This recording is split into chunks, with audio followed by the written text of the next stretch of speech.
Bonsoir Yves, Bonsoir Anouk. bonsoir Virginie Mouza. Bonsoir Quoi? madame. Quoi? Voilà. Nous sommes tous ensemble ce soir pour parler de votre dernier roman qui a été publié chez Flammarion, Ça va cher Karl. Alors, je vais débuter peut-être un peu l'émission en faisant part de votre parcours. Vous avez débuté comme mannequin pour Lagerfeld, j'ai découvert, et ça m'a fait sourire parce que vous me faites penser très fortement à Catherine Deneuve. Et j'ai vu que Lagerfeld disait que vous ressembliez à Catherine d'Orléac, à Françoise d'Orléac. Exactement. Et donc, vous êtes journaliste de mode, vous êtes romancière française, vous êtes journaliste pour Le Figaro pendant presque 20 ans, et ensuite vous avez rejoint la rédaction française de Vanity Fair. Alors moi, en lisant un peu votre portrait, etc., en faisant des recherches sur vous, j'ai l'impression que vous êtes une femme de caractère, très forte, parce que aussi j'ai entendu parler du papier sur Tom Ford, où vous avez osé dire ce que vous pensiez. Et quand je regarde un petit peu les livres que vous avez écrits, parce que je pense que vous avez écrit 3 romans, c'est bien ça? J'ai écrit en fait 4 livres au total avec celui dont on va parler. Les 2 premiers sont des romans. Celui sur Charlotte Perriand est une biographie et celui qui s'appelle Ça va cher Karl, qui est donc celui qui vient de sortir, moi j'appelle ça plutôt des mémoires. Ce sont des mémoires de Sébastien Jondeau au sujet des 20 ans qu'il a passé avec Karl. D'accord. Est-ce que je peux juste dire un mot? Vas-y. Je comprends que vous appeliez ça des mémoires, moi j'aurais appelé ça autobiographie. Parce qu'il parle Alors, oui, il y a ça aussi, en effet. Il y a évidemment un côté autobiographique, ça c'est clair, mais je trouve qu'autobiographie, ça aurait donné un côté presque terminé à sa vie, c'est-à-dire un regard a posteriori et un peu crépusculaire sur l'entièreté de la vie de Sébastien, qui, il faut le rappeler, n'a que 45 ans. Oui, c'est tout à fait. Donc, une autobiographie à cet âge-là, je trouve ça un peu… Oui. Mais par ailleurs, c'est vrai, c'en est une aussi, oui. Alors, ce roman est fantastique parce que finalement, comme vous le dites très bien… C'est un roman, hein. Non, pas roman, pardon, ce récit. Pourquoi on l'a beaucoup aimé? Parce qu'effectivement, d'abord, il ne parle pas de mode seulement, mais il parle de gens, comme vous le dites très bien. Et puis, on découvre un homme finalement qui, je ne vais pas être fataliste, mais qui a tout pour ne pas réussir et qui a une force de caractère finalement incroyable et qui rencontre un maître à penser. Je vais te laisser, peut-être je vais vous laisser vous expliquer au public un petit peu un résumé tout court parce que je ne veux pas monopoliser la parole et après on vous posera des questions pour devenir au fait l'homme à tout faire, mais j'aime pas trop ce mot, de Karl Lagerfeld. Dites-nous. En effet, Sébastien Jondeau est un enfant des banlieues du Val d'Oise, qui sont dures, dans un milieu pas très favorisé. Il y a pire que lui, mais pas très favorisé quand même. Et le moins qu'on puisse dire, c'est qu'il est élevé à la dure, à la très dure. Mais avec un personnage de femme formidable qui est sa mère, qui, je pense, est fondateur, ce personnage chez lui, et un personnage qui, quand même, le construit beaucoup, même si c'est au prix d'une éducation rude, c'est son beau-père. Tout à fait. Mais cette histoire, vous disiez que ça parle de mode. En fait, je préfère dire que ça parle d'être humain. De mode. Il se trouve que ça se passe dans la mode. Mais c'est avant tout une histoire d'être humain, de résilience, de courage. Et ce qu'il y a de beau, j'ai trouvé chez Sébastien, c'est d'être plus grand que soi-même, mais en n'oubliant jamais qui on est et d'où on vient. C'est vrai. Et Sébastien avait cette faim, cette envie de grandir, de se grandir, d'être plus grand que ses racines, son milieu, son entourage. Et le geste qui va changer son destin, c'est de demander à Karl un jour de travailler pour lui. Comment il connaît Karl? Parce qu'il faut quand même remettre les choses dans le contexte. Là aussi, le destin l'aiguille sur le bon chemin. Il se trouve que la société de son beau-père est une société de transport et déménagement à laquelle fait appel Karl Lagerfeld déjà pour transporter des choses, déménager des meubles, bouger même des meubles au sein des 2 étages de l'hôtel particulier qu'il loue rue de l'Université à l'époque. Et c'est comme ça que Sébastien, cumulant plein de petits boulots, va se retrouver dans l'équipe qui déménage des choses chez ce monsieur qui était à l'époque pour lui Monsieur Chanel. Tout à fait. Et conquis par la personne, il va se lancer. Voilà. Alors, moi, je connaissais pas Sébastien Jondeau, mais par contre, quand je voyais des images de lui, je vous avoue qu'avant de lire votre livre, j'avais l'impression que c'était un peu que Karl s'entourait de sortes de toy boy, comme à l'époque de Jacques de Bachère. Pourtant, il était amoureux de Jacques de Bachère et c'était tout à fait. Mais je n'avais pas vu l'aspect positif qui se dégage de ce personnage, Sébastien Jondeau, qui est pour moi vraiment un homme remarquable parce que, comme tu disais, il est très généreux. Bon, ce qui m'a frappé chez lui, en effet, il part dans des conditions, il démarre dans des conditions extrêmement difficiles, mais il n'oubliera jamais, jamais, tout au long, en tout cas de ce récit, tous ceux qu'il a côtoyés dans sa banlieue et à qui il distribuera toutes les largesses auxquelles il a droit de la part de Lagerfeld. Et je trouve que c'est le côté l'un des 2 côtés les plus touchants pour moi de ce livre, de ce personnage à qui Lagerfeld apprend aussi à parler, il lui apprend à lire, il l'éduque, il lui apprend l'art, il lui montre, il lui fait lire des livres pour pour l'ouvrir finalement sur le monde, et il l'ouvre sur le monde, il l'ouvre tellement sur le monde que il est, après la mort de Lagerfeld, il continue à être reconnu. Il n'est pas que le factotum, il est quelqu'un de beaucoup plus que ça. D'ailleurs, ce n'est pas un hasard si c'est lui qui lui ferme les yeux. Il y a une autre chose qui m'a profondément touché dedans, c'est la relation qui existe entre ces 2 hommes, parce que c'est la relation d'un père et son fils, d'un fils et son père, avec un respect mutuel extrêmement important et, on peut le dire, un véritable amour. Oui, en effet, pardon, ces 2 traits que vous venez de mentionner, il y a un côté Robin des Bois chez Sébastien. Il y a un côté justicier. On répare et on redistribue. Donc oui, il a conscience qu'il a une chance et un gain, un saut qualitatif d'une certaine façon dans sa vie énorme. Et en effet, il n'a de cesse de redistribuer ça autour, ses anciens potes, ses nouveaux, le personnel de maison qui travaille aussi avec et pour lui et pour Karl.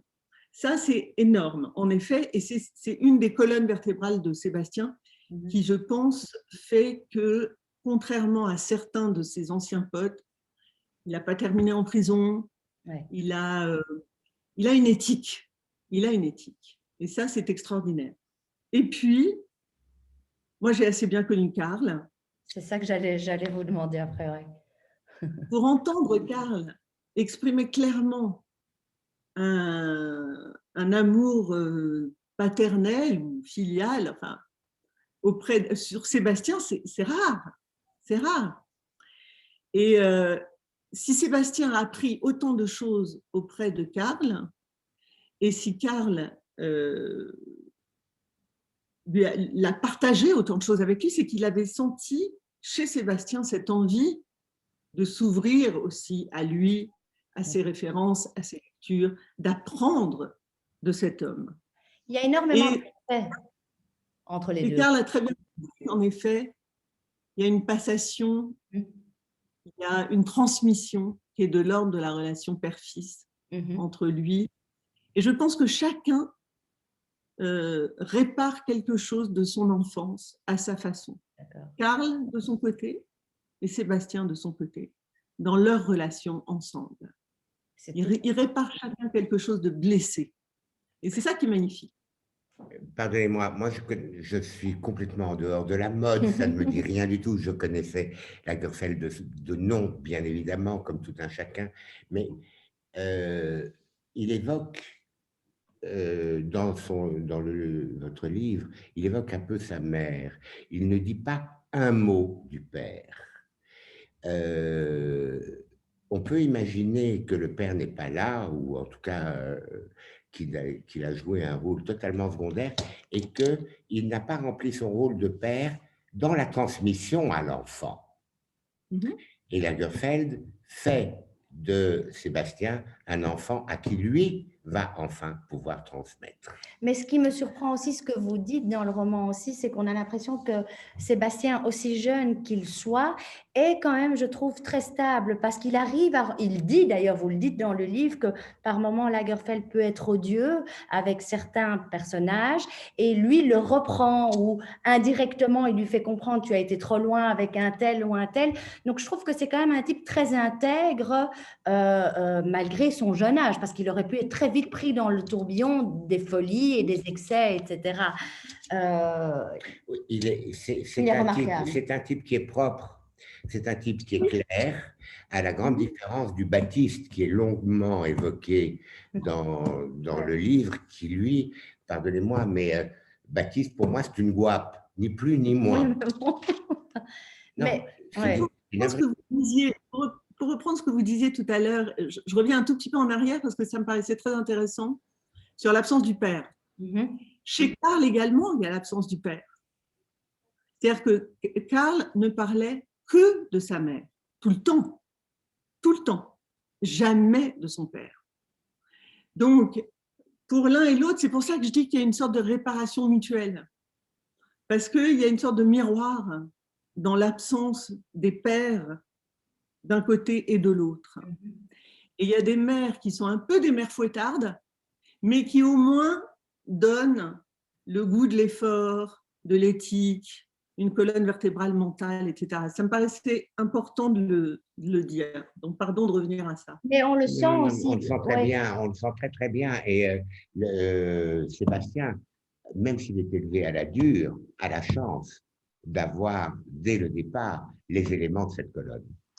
Mais, sa mère, d'une part, et le beau-père qui le traite vraiment enfin, on a dû un peu de mal à imaginer, pourtant on sait que ça existe, mais il en fait un homme d'une certaine manière. Absolument.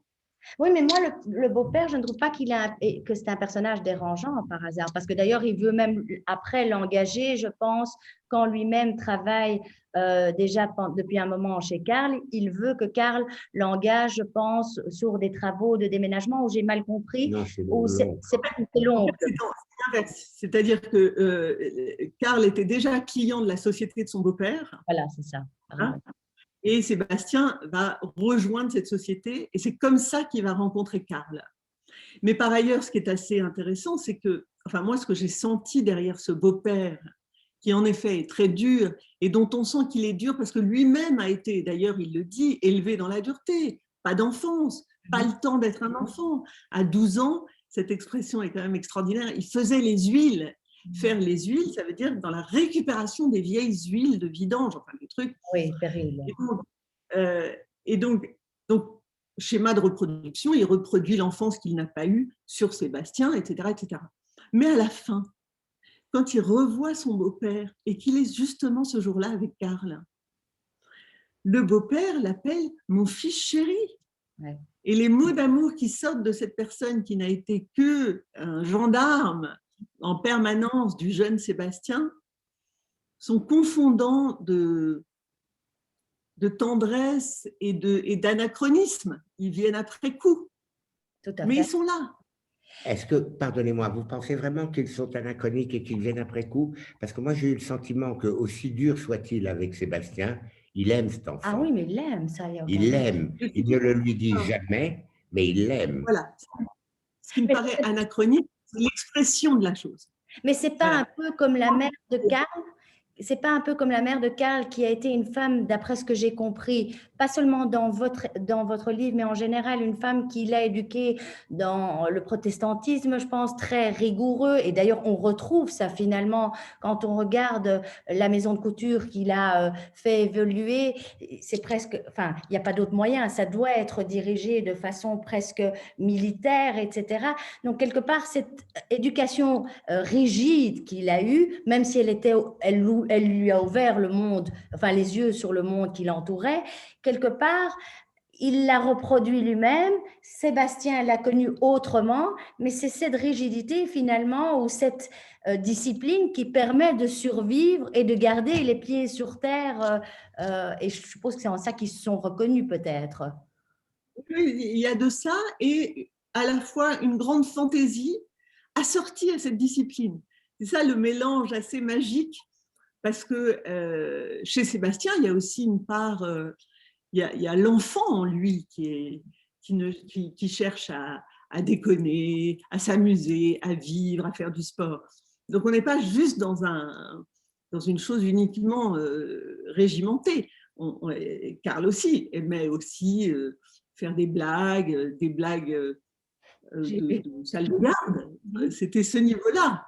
Donc, c'est ça aussi. Il y a aussi une fantaisie. Le meilleur niveau. Ouais. C'est moi qui suis le meilleur.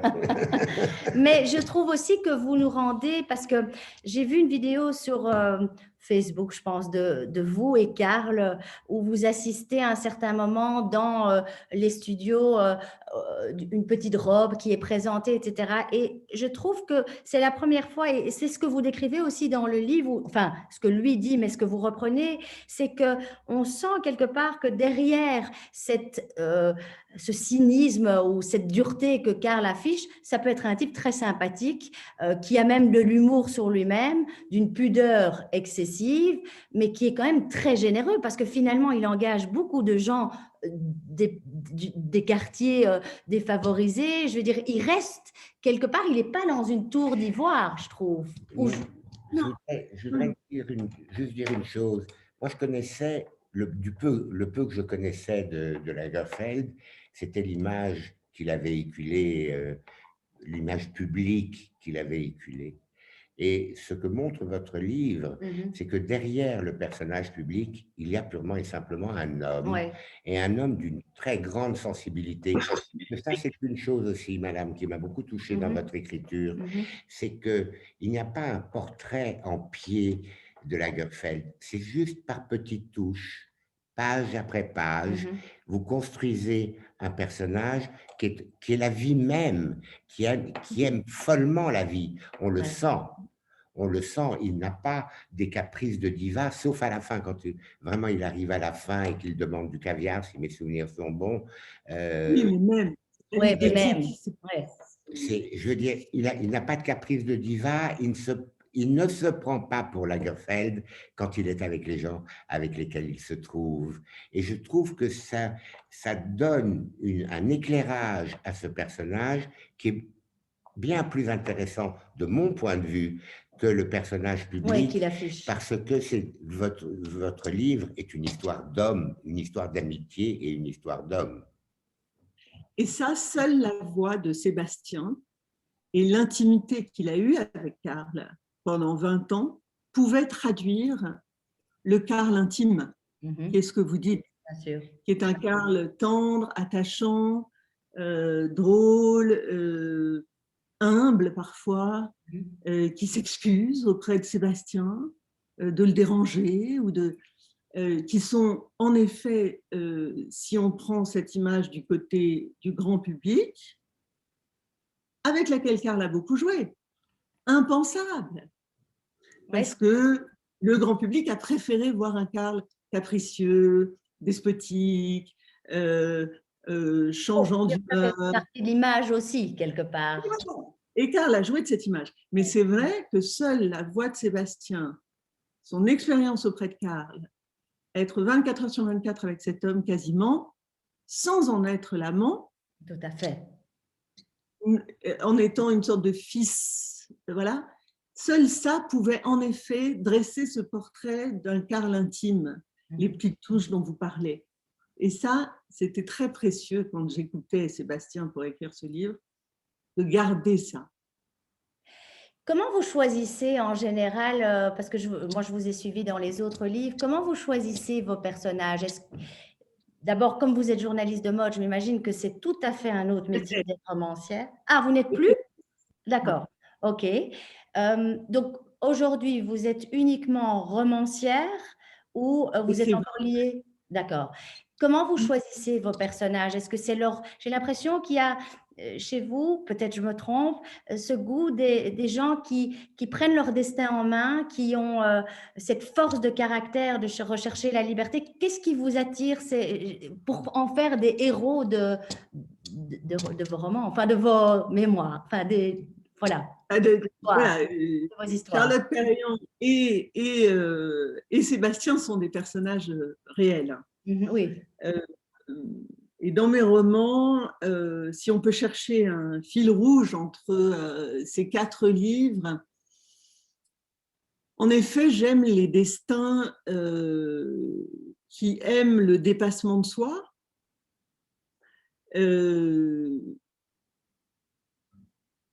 où tout se passe quand même, il faut le dire, dans une certaine solitude, que ce soit une solitude choisie ou une solitude imposée. Mais c'est une solitude qui, pour moi, est le terreau idéal de la transcendance de son destin et de sa naissance. Bien sûr, c'est tout à fait juste. Et donc voilà un peu les choses qui m'attirent. Et les choses sont venues un peu à moi par hasard, en l'occurrence sur ce livre de Sébastien. C'est mon éditeur, Guillaume Robert, qui a eu cette idée. Sébastien était approché par plusieurs éditeurs et Guillaume Robert a approché Sébastien avec, dans la formule, moi. Il se trouve que comme c'est Karl et Sébastien avant, là, c'était comme un livre fait en famille, presque. Donc, voilà. Mais à l'origine, c'est vraiment mon éditeur qui est arrivé avec cette formule, cette idée, ce projet que j'ai adoré immédiatement. Oui, je comprends. Si vous avez baigné en plus dans ce milieu, c'est encore plus agréable, bien entendu. Je vais vous poser une question extrêmement désagréable, madame. Comment écrit Sébastien lui-même? Comment écrit Sébastien lui-même? Comment écrit-il? Je ne sais pas. Elle ne sait pas. Il a dû lui raconter son histoire. Il n'a fait que... Attends. J'ai écrit à l'oral. Tout était oral. Oui, j'ai écouté tout ce que me disait Sébastien. Oui. Et j'ai noté directement ce que j'entendais de lui. On a fait des sessions très longues pendant plusieurs jours. Et ensuite, j'ai mis en forme ce qui m'avait été dit par Sébastien, mais ça n'a jamais transité par l'écriture de Sébastien. C'est la parole de Sébastien. D'accord. Et comment est-il maintenant? Alors, comment est-il maintenant? C'est une bonne question parce que, en fait, il y a quelqu'un qui travaille avec lui et qui a été très longtemps et qui est toujours impliqué dans une des sociétés qu'avait créée Karl Lagerfeld et qui m'a dit il y a un vrai changement chez Sébastien après ce livre. Il parle différemment, il pense différemment, il s'exprime différemment. Donc, visiblement, je pense que ce livre l'aide d'une certaine façon à naître à lui-même. Et il faut quand même comprendre que c'est quelqu'un qui a été pendant 20 ans dans l'ombre d'un homme hyper rayonnant. Et c'est la première fois, 20 ans plus tard, que Sébastien produit quelque chose en son nom. Évidemment. Et en plus, sa place. Livre. Tout à fait. Oui, mais là, il a une place où... Parce que... Il est en première ligne. Oui, il est en première ligne. Et je trouve que quelque part, il est reconnu parce que ce n'est pas évident quand même ce qu'il a fait. Je veux dire, il travaillait 7 jours sur 7. Je veux dire, voilà, c'est presque de la servitude, même si ça n'en est pas. Mais je veux dire, il a été là 24 heures sur 24 pour cet homme. Donc, Donc c'est quand même la première fois qu'il est placé, pas grâce à Karl, grâce à lui-même. Son nom est sur une couverture de livre. C'est énorme. Ça change tout. Ça change tout, Ça change tout. évidemment. Et donc, je pense que pour lui, c'est une grande étape dans sa construction. Il s'est remis de son chagrin. Oui, oui, encore que… C'est une autre vie. Ouais, c'est une autre vie. Je pense que la force de Sébastien, c'est une capacité d'adaptation phénoménale, de gré ou de force. Tout au long du livre. De gré ou de force. Ouais. Oui. Donc, une fois de plus, il s'est adapté. Mais comme c'est aussi quelqu'un de délicat et pudique, avec une grande pudeur, peut-être sur ce chagrin, qu'on a partagé, lui et moi, je dois dire, certaines fois au moment de l'écriture. Je peux comprendre. Il est d'ailleurs d'une pudeur. Bon, ça, c'est quelque chose qui m'a beaucoup touché. Les femmes ne sont jamais désignées autrement que par une initiale. Et je trouve que c'est extrêmement respectueux pour les femmes. Non, mais c'est pas si fréquent que ça. Et pour une fois, elles ne sont pas désignées comme machine ou truc. Je trouve que c'est une marque de respect. Mais c'est un… J'ai un petit peu œuvré à cette marque de respect. Pardon? Disons que j'ai un petit peu œuvré à cette marque de respect. Et ça, j'imagine bien, madame. J'imagine bien. Mais le respect est quand même une ligne continue dans tout ce livre. Ce sont des respects de toute façon. Il respecte son beau-père, il respecte sa mère, il respecte Karl, il respecte le milieu, il respecte ses copains. Il pourrait en fait rouler des mécaniques, pas du tout. Pas du tout. Il reste d'une extrême modestie. Il y a un passage où il sort un soir, il conduit la voiture, il sort un soir avec Lagerfeld, et puis le voiturier est un de ses copains de banlieue et qui le reconnaît à ce moment-là. Et il y a un mot qui est touchant, Sébastien. Il dit « ça lui a fait plaisir pour moi ». Et ça, c'est quelque chose qu'on retrouve tout au long du livre. Je ne vous cacherai pas que j'ai commencé avec une certaine réticence parce que ce milieu m'est complètement étranger. Je me suis demandé sur quoi j'allais tomber. Et en fait, j'ai pris un très grand plaisir à le lire. Ça fait plaisir. Vous avez déjà une idée, non, je suppose, de qu'est-ce qui sera vos prochains, qu'est-ce qui va vous motiver pour un prochain roman, un autre destin particulier ou tout à fait autre chose? Alors, j'ai une idée qui est que se passe-t-il dans la tête, dans le cœur et dans la dernière journée de quelqu'un qui a décidé de quitter ce monde volontairement? Pas mal du tout. Ben, on vous attend pour la prochaine interview. On vous donne rendez-vous pour la prochaine interview, pour votre prochain livre. Exactement. Très bien. Merci beaucoup. Merci infiniment. On transmet tout et vous le verrez, enfin, vous pourrez suivre l'émission de toute façon dès qu'elle sera mise sur les réseaux sociaux et sur la radio, bien entendu. Merci. Merci. À bientôt. Au revoir. Alors, comment j'éteins ?